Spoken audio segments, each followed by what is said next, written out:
Are your recordings for voiceover or podcast marred by pesky mouth clicks and lip smacks?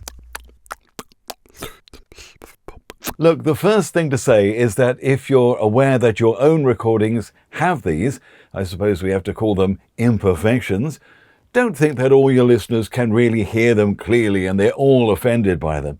You see, most people will be tuned in to the meaning of what you're saying, your voice style, your accent, emotions, your understanding of what you're saying and all that stuff.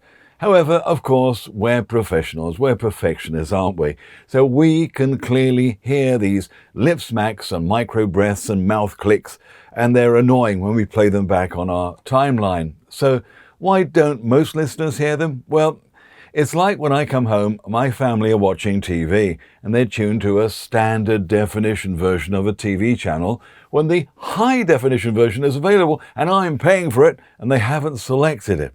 And the family may also not turn the audio hi-fi sound bar on, so they're listening to the TV via the poor quality internal speaker. Now, they're not idiots, but you know, what are we, animals? They didn't notice because they were engrossed in the show. Yeah? Whereas I'm a media professional like you and like to hear and see things properly. High definition, perfect quality sound.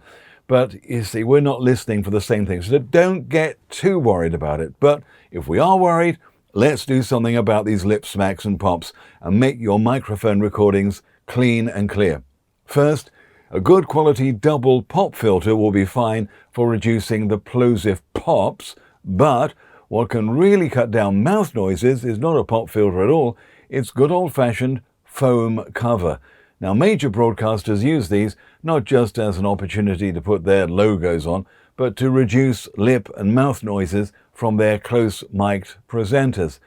Now, these foam covers are not fully acoustically transparent, but only a real audiophile geek would notice any difference with or without them. They won't muffle your wonderful voice as long as you get a quality one, not a cheap one, because that might completely muffle it. So get a quality foam mic cover, and this will help an awful lot with getting rid of those lip smacks and so on. I use the foam covers from a company called Said Buds. They're about $15 each from Amazon. Next, don't speak into your microphone directly. Speak about 45 degrees from the main axis. Don't get too close either. I'd say about 6 to 8 inches from the center of the microphone, the center. So about that, yeah?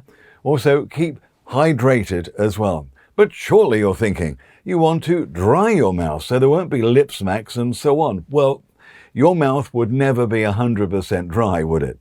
Now, when it's dehydrated, the fluids in the mouth become much more sticky, hence more prone to those pesky mouth noises. So keep a glass of room temperature water in the voice booth with you and sip regularly in between takes.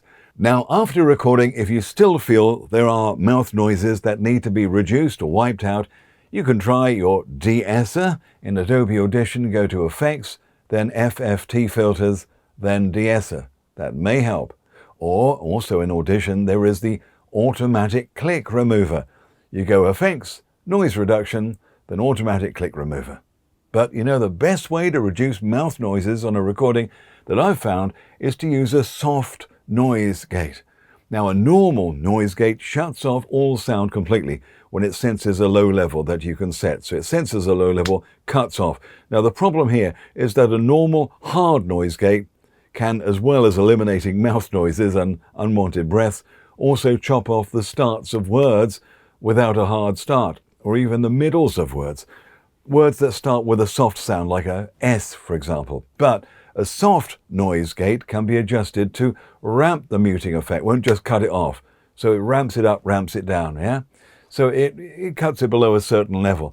And there's a great free one. The rear gate has many adjustments. It's got a look ahead feature, pre-open envelopes. You can also mix the wet with the dry outputs, so you can reduce mouth noises and breaths a lot while keeping the words intact. And you can download the rear gate at this address on screen now.